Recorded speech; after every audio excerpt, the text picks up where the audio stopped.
Oke, selamat malam teman-teman mahasiswa. Semoga teman-teman dalam keadaan sehat selalu ya, dan tetap semangat.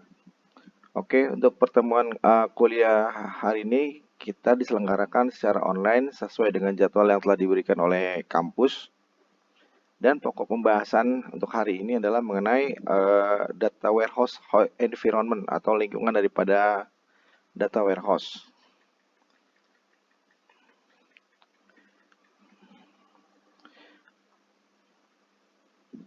Isi daripada materi hari ini adalah membahas mengenai pengertian data warehouse, tipe data warehouse, OLAP, berbanding dengan OLTP, kemudian struktur data warehouse, fitur data warehouse, granularity, dan partitioning.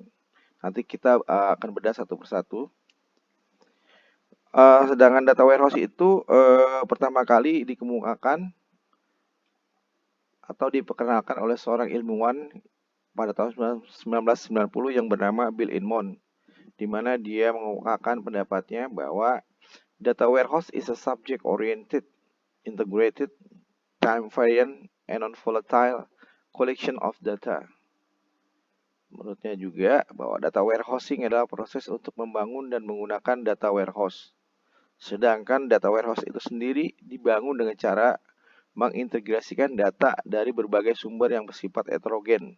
Maksudnya data warehouse itu dibangun dari berbagai macam database yang bersumber dari beberapa aplikasi yang berbeda dan bersifatnya heterogen ya, tidak ada yang sama ya. Kemudian konsep pentingnya adalah bahwa data warehouse adalah merupakan basis data yang disimpan secara terpisah dari basis data untuk aktivitas operasional perusahaan seperti yang kita kemukakan sebelumnya ya. Kalau misalnya data base atau basis data dari aktivitas operasional perusahaan itu diperlukan sehari-hari ya. Sedangkan data warehouse tergantung kebutuhan. Kemudian juga tidak ada proses modifikasi atau update yang berkala atau sering dilakukan pada data warehouse. Data warehouse juga mengkonsolidasikan data history yang dapat digunakan untuk menganalisa proses bisnis perusahaan. Jadi si data warehouse itu bisa dikonstruksikan berdasarkan timestamp ya, atau data history yang dapat digunakan untuk menganalisa proses bisnis perusahaan. Data warehouse membantu level eksekutif atau top level untuk mengorganisasi, memahami, dan juga menggunakan data untuk mengambil keputusan strategis yang seperti pertemuan sebelumnya bahwa data warehouse itu nanti kita itu mengolah data dari berbagai database yang berasal dari beberapa aplikasi yang berbeda, kemudian di data itu diekstrak, diproses, kemudian ujungnya itu nanti akan ditampilkan sebagai base atau dasar daripada para pemegang keputusan untuk mengambil keputusan strategis atas rencana perusahaan ke depannya. Kemudian keberadaan data warehouse juga membantu proses integrasi dari aplikasi sistem yang bervariasi. Jadi dia bisa membantu integrasi dari beberapa aplikasi yang beda-beda ya. Misalnya aplikasi aplikasi keuangan, aplikasi sales, aplikasi inventory, ya, contohnya aplikasi HR, seperti itu ya. Kemudian apa sih alasan pemisahannya? Nah, kenapa dipisahkan gitu kan? Nah, basis data operasional atau OLTP dipisahkan dari data warehouse karena ini yang data operasional itu yang saya kemukakan sebelum-sebelumnya ya. Kayak data apa? Data sales, data purchasing atau procurement, data pembelian. Kenapa sih alasannya dipisahkan? Karena dibangun untuk mendukung proses atau aktivitas yang bersifat umum. Misalnya pencarian rekod data tertentu. Nah, kalau misalnya si data warehouse itu dia memproses query yang kompleks dan menampilkan data dalam bentuk umum. Jadi kalau misalnya si OLTP itu basis data operasional dia recordnya langsung spesifik, sedangkan si data warehouse ini query-nya kompleks, bermacam-macam ya. Kemudian OLTP mendukung proses dari banyak transaksi yang bersifat concurrent atau paralel atau sejenis ya, sehingga perlu mekanisme kontrol dan recovery. Basis data operasional atau OLTP ini dipisahkan dari warehouse juga karena OLTP mendukung operasi baca dan ubah data. OLAP hanya mendukung operasi baca data. Jadi si OLAP itu hanya bisa baca data ya. Kalau si OLTP itu kan bisa update, bisa ada perubahan-perubahan modifikasi gitu. Kemudian OLTP menyimpan data terkini, sedangkan DW menyimpan data history atau menurut timestamp ya, menurut pembagian waktu yang tercatat. Kemudian tipe aplikasi data warehouse. Pertama diantaranya adalah pemrosesan informasi, di mana data yang tersimpan dapat diproses untuk melayani operasi query, analisis statistik dasar, atau juga pelaporan ya. Jadi si aplikasi ini bisa operasi query ya, pencarian data mana yang dibutuhkan, kemudian dianalisa datanya dengan menggunakan statistik dasar, lalu ujungnya itu pelaporan, digunakan untuk pelaporan. Kemudian pemrosesan analitik mendukung operasi slice and dice, drill down, dan pivoting. Lalu juga tipe aplikasi data warehouse ini merujuk kepada data mining ya, di mana sudah mendukung proses penemuan pola dan asosiasi guna menyusun model analitik, klasifikasi, dan prediksi. Jadi di sini sudah bisa dijadikan suatu prediksi misalnya untuk proses bisnis ke depannya itu seperti apa gitu dari hasil data yang diolah. Data-data yang diolah itu maksudnya data-data yang didapat dari raw data yang berdasarkan pada data-data operasional. Kemudian perbandingan daripada OLTP dan OLAP, bahwa data warehouse atau OLAP, kemudian operational database OLTP.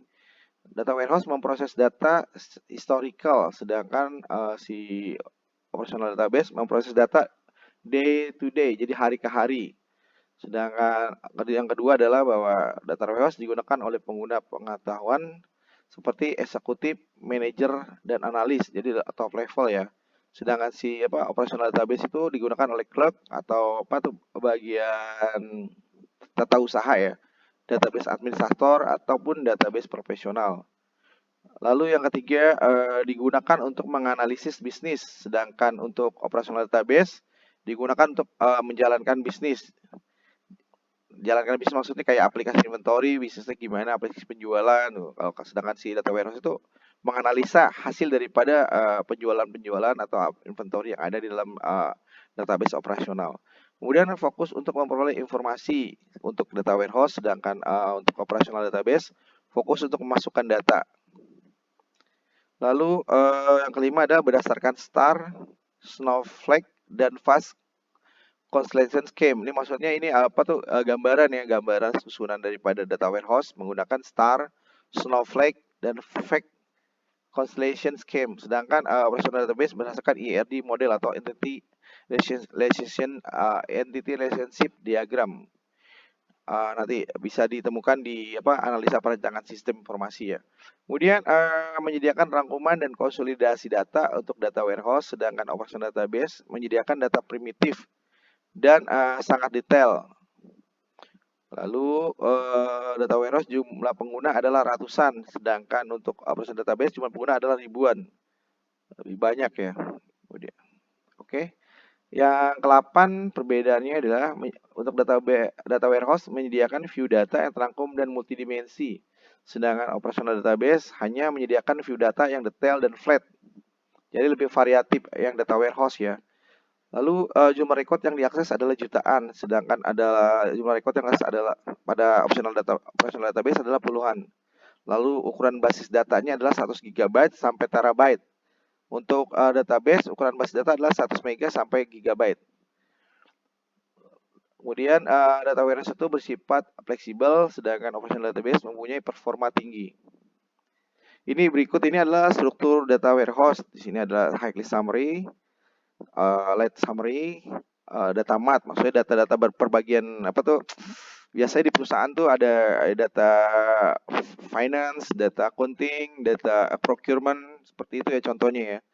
Kemudian di situ ada monthly sales by product line, itu bisa apa per minggu penjualannya. Kemudian di situ sudah menggunakan metadata, ada apa detail sekarangnya seperti apa, apa detail sales, kemudian out detail, sales detail, kemudian operational transformation ya.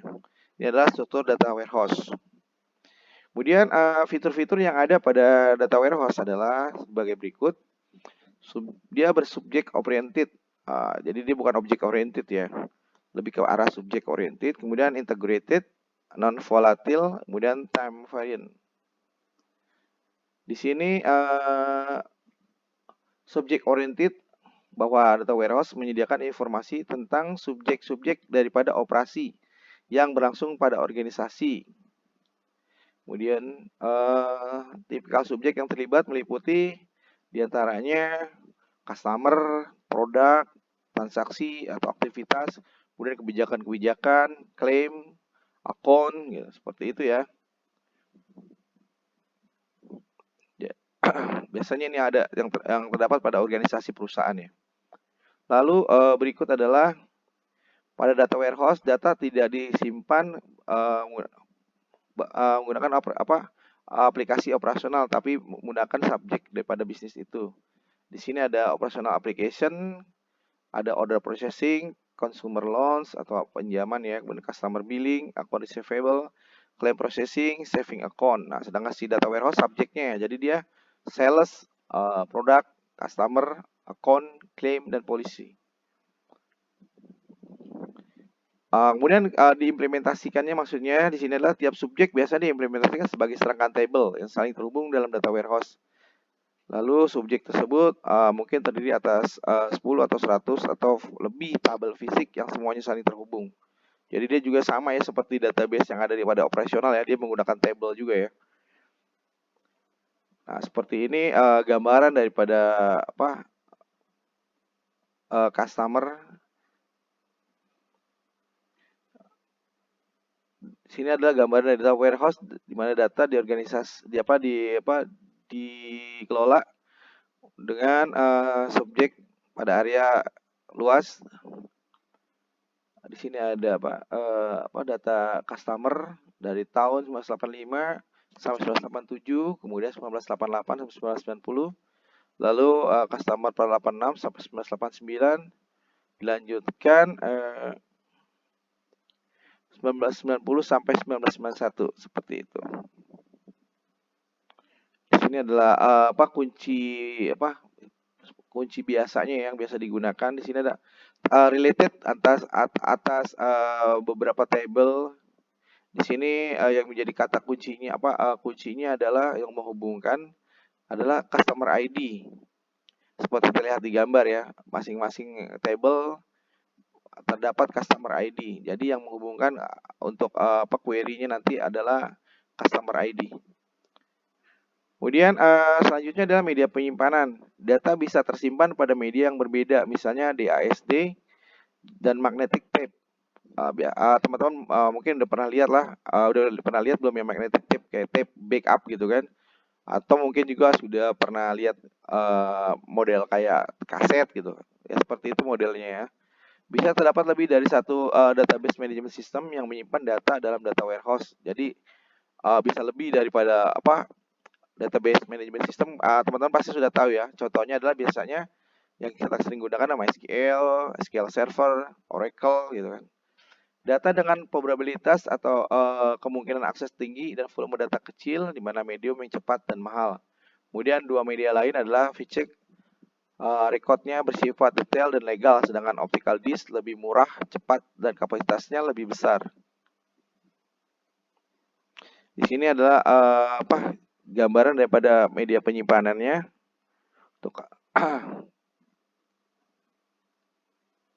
Kemudian integrasi daripada data warehouse.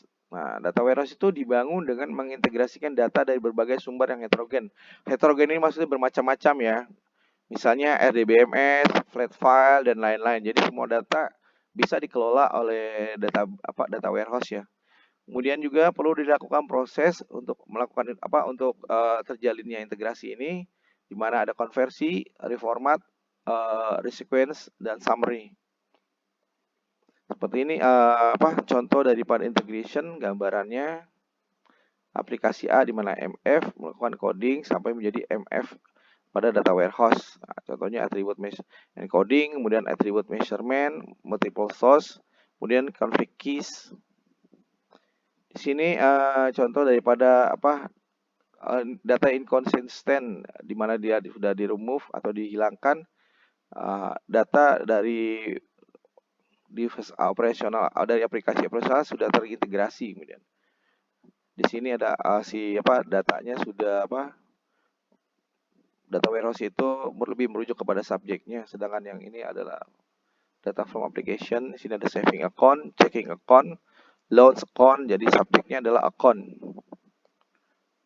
Kemudian data warehouse non volatile, maksudnya data lama tidak akan dihapus ketika data baru dimasukkan dalam data warehouse. Jadi datanya masih stay ya, nggak langsung dihapus.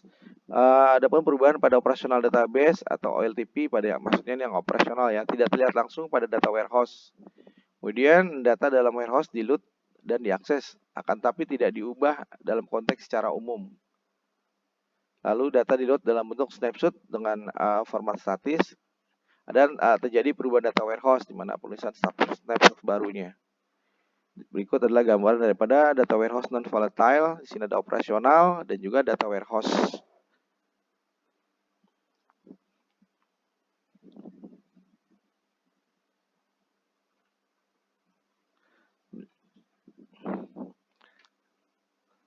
Ini juga gambaran daripada data warehouse non volatile, di mana ada OLTP database. OLTP itu yang data dari operasional ya, di mana data operasional itu masih terdapat modifikasi atau manipulasi di atas data ya, di mana dia bisa melakukan update seperti itu.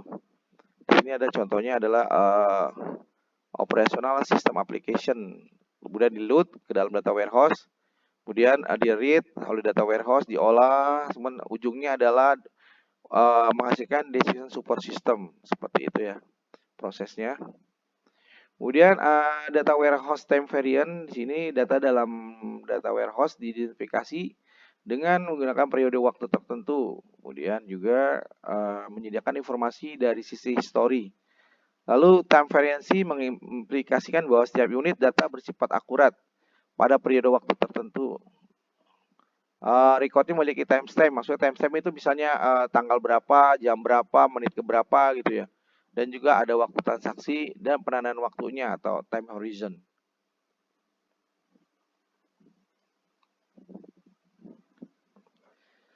Berikut adalah gambaran daripada data warehouse time variant. Ini untuk yang operasional, di mana time horizon kisarannya 60-90 hari.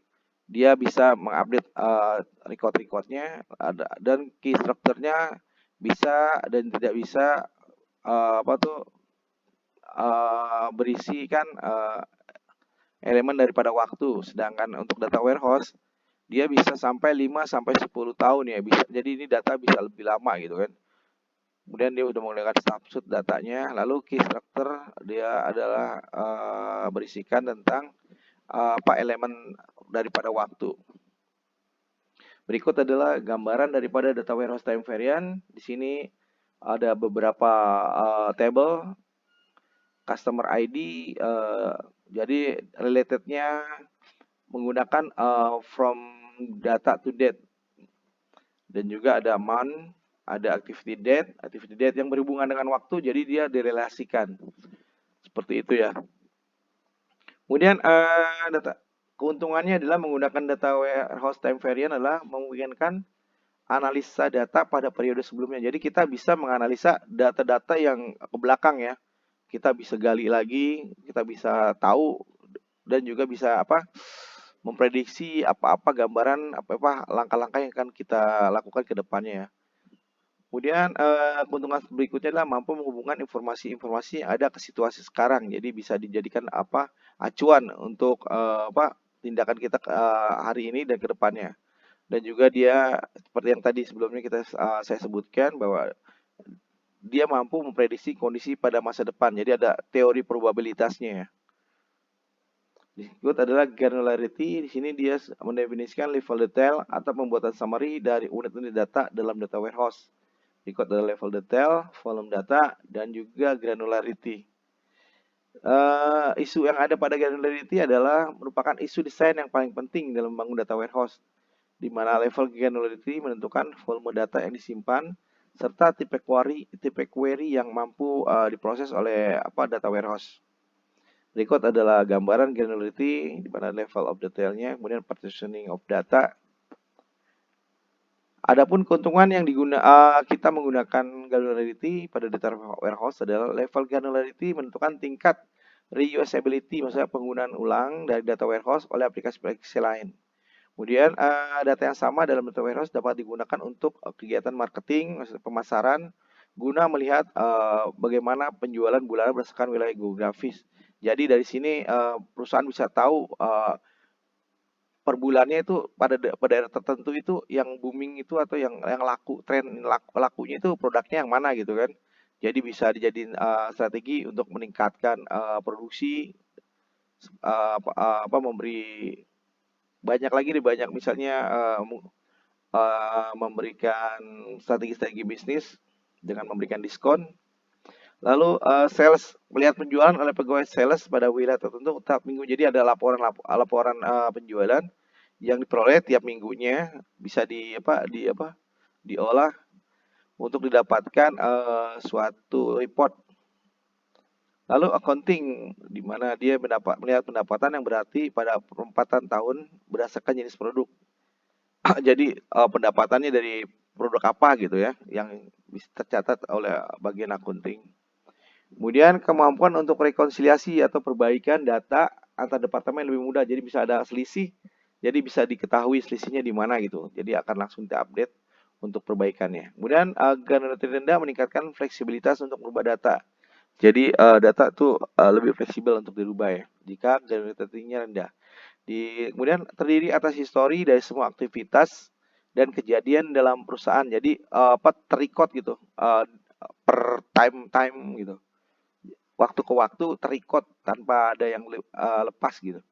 Kemudian data warehouse dapat digunakan untuk mengakomodasi kebutuhan akan datang yang belum diketahui. Jadi dia bisa digunakan untuk kebutuhan mengakomodasi kebutuhan yang akan datang walaupun belum diketahui. Jadi teori probabilitas. Seperti ini contohnya granularity di mana ada high level detail dan low level detail.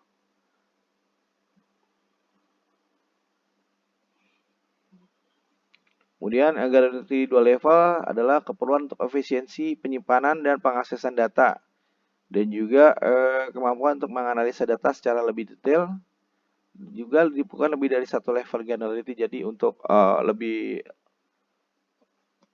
bagusnya penggunaan granularity ini dibutuhkan lebih dari satu ya. Sini adalah granularity trade-off. Gambarannya seperti ini.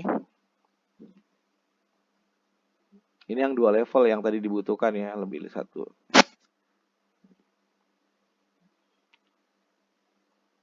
Di sini ada 2 level of granularity, 30 hari detail panggilan catatan panggilan dalam 30 hari di mana ada aktivitas selain kampus pelanggan. Kemudian 10 tahun catatan panggilan. Kemudian district by district aktivitas, kemudian analogy processing. Selanjutnya dilakukan lightly summarize dan managing the volume of data at data warehouse level. Ini adalah berupa lightly summarize data. Di sini ada 30 days detail, lalu lightly summarize. Seperti ini contoh gambarannya waktu ke waktu ya.